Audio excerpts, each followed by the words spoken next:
हमने आपको यहाँ पर जो है जड़ रूट के बारे में पढ़ा दिया। यहाँ पर हमने आपको बताया था कि जैसे हम यहाँ पर मान लो बीज लेते हैं और इस बीज का क्या रोपते हैं जमीन के नीचे, तो रोपने के बाद क्या होता है, इसमें अंकुरन आता है। क्या आता है?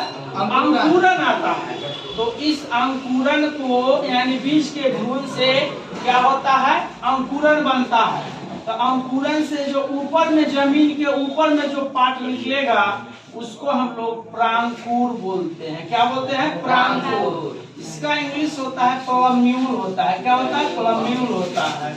और नीचे में जो भाग निकलता है यहाँ पर ऐसे, तो इसको हम लोग क्या बोलते हैं? रेडिकल बोलते हैं। इसका होता है मूलांकुर होता है। ठीक है, इसका इंग्लिश होता है रेडिकल होता है। तो हम बहुत सारे बात आपको पढ़ाए हुए हैं, जिसमें हमको यहाँ पर आज जो बताना है ताना के बारे में पढ़ाना है। तो बाबू यहाँ से जो ये प्लांट के रूप में जब ग्रो कर जाएगा, इसके बहुत सारे ब्रांच हो जाएंगे, पत्तियां हो जाएंगे, फूल फल हो जाएंगे। इसको हम लोग कक्षा बोलते हैं। इसमें जो कली निकलेगा उसको कक्षा कली बोलेंगे। अभी सारा कुछ समझा रहे हैं। तो इसमें तना होंगे, फूल होंगे, फल होंगे। ठीक है, तो ऊपर के जितना पार्ट है इस पार्ट को हम लोग क्या बोलेंगे? इसको बोलेंगे शूट सिस्टम। क्या बोलेंगे? Shoot system. और नीचे में जितना ही पार्ट है, जैसे पहला मोटा जड़ निकला उसको हम लोग प्राइमरी रूट बोलते हैं। प्राइमरी रूट मोटा जड़ होता है, तो इससे जो प्राइमरी पहला जो जड़ निकला इसको हम बोलते हैं प्राइमरी रूट। प्राइमरी रूट से जो निकला जड़ उसको बोलेंगे सेकेंडरी रूट। और सेकेंडरी रूट से जो निकला जड़ उसको हम लोग क्या बोलेंगे? ये हो गया टर्सरी रूट। क्या हो गया? टर्सरी रूट हो गया। एक चीज और देखने को मिलता है, जिसमें प्राइमरी रूट इस कंडीशन में रहता है, इसका मतलब यह क्या है? द्विबीजपत्री है। क्या है? द्विबीजपत्री है, मतलब डाइकोटाइलेडन्स है।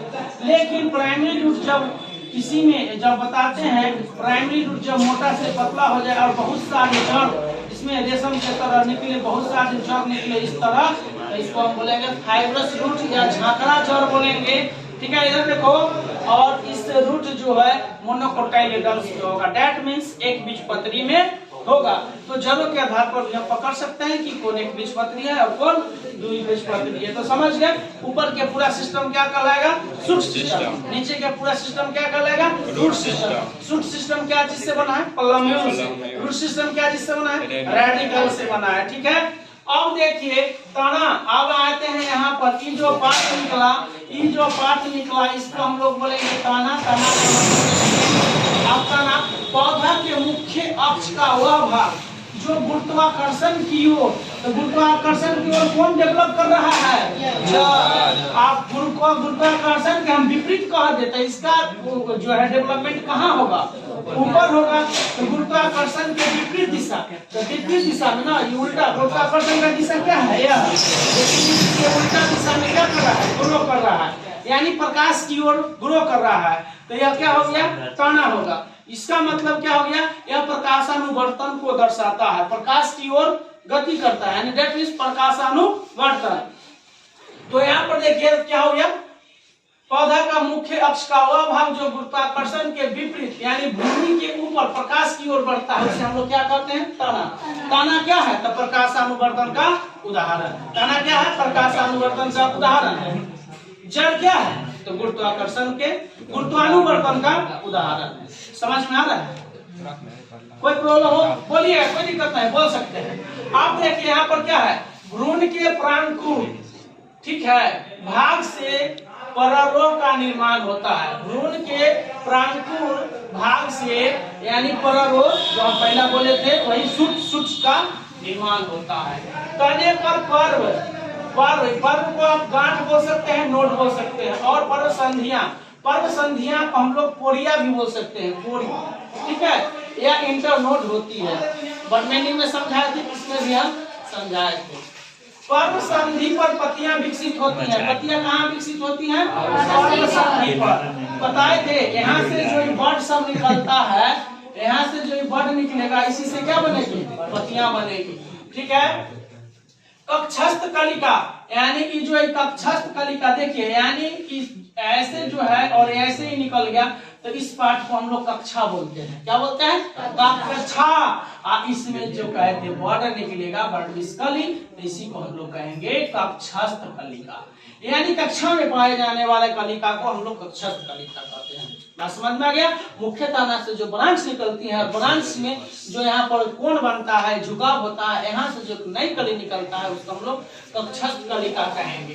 तो कक्षस्थ कलिका, पत्तियां के कक्ष में जो कलिका निकलती है उसे कक्षस्थ कलिका कहते हैं। कक्षस्थ कलिका पुष्प कलिका भी हो सकती है, यानी वो पुष्प में भी बदल सकती है या पत्ती में भी बदल सकती है, वो प्लांट के ऊपर डिपेंड करेगा।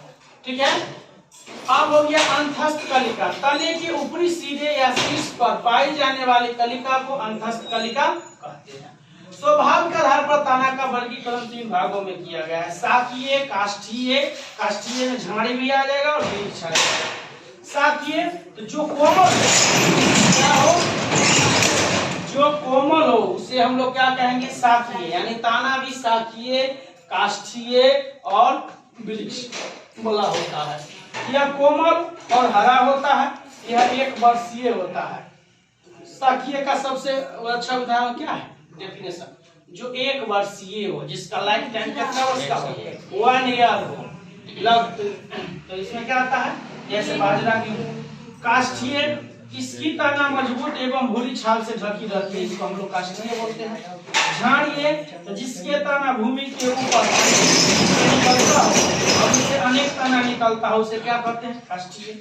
वृक्ष, जिसकी मुख्य तना लंबा और बड़ा हो और इसकी शाखा कम से कम 2 वर्ष तक जीवित रहता हो और जिससे लकड़ी की प्राप्ति हो उसे हम लोग क्या कहते हैं? वृक्ष कहते हैं। हर चीज का यहाँ पर हमने एक छोटा छोटा फिगर बनाकर बताया है। इस फिगर के माध्यम से आप समझ सकते हैं, और जहां आप लिखिएगा इसका डेफिनेशन वहां थोड़ा सा फिगर इसको दे दीजिए। पता है कि नहीं? कोई तकलीफ है?